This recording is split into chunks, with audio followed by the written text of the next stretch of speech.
ആക്രമിക്കപ്പെട്ടാലും അശ്ലീല ദൃശ്യങ്ങൾ പകർത്തിയാലും നടി അത് പുറം ലോകത്തെ അറിയിക്കില്ല എന്നായിരുന്നു അവൻ വിശ്വസിച്ചിരുന്നത്.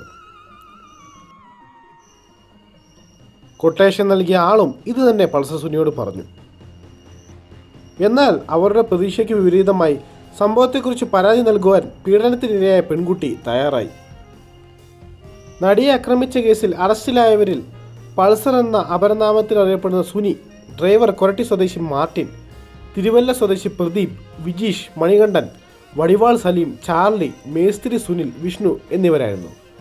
ഈ കേസിലാകെ 14 പ്രതികളാണുള്ളത്. മലയാള സിനിമയിലെ പ്രശസ്ത നടനായിരുന്ന ദിലീപ് പ്രതിപ്പട്ടികയിൽ 8ാം സ്ഥാനത്താണുള്ളത്. ഇദ്ദേഹം പ്രതിയായെന്നറിഞ്ഞത് മലയാളി പ്രേക്ഷകർക്ക് വലിയ ഞെട്ടലാണ് ഉണ്ടായത്. മലയാളികളുടെ ജനപ്രിയ നായകനായിരുന്നു അദ്ദേഹം. ഫാമിലി പ്രേക്ഷകർക്ക് ഏറ്റവും ഇഷ്ടമുള്ള നടനും അദ്ദേഹമാണ്. തുടക്കത്തിൽ അദ്ദേഹം പ്രതിയായത് ആർക്കും വിശ്വാസമായില്ല.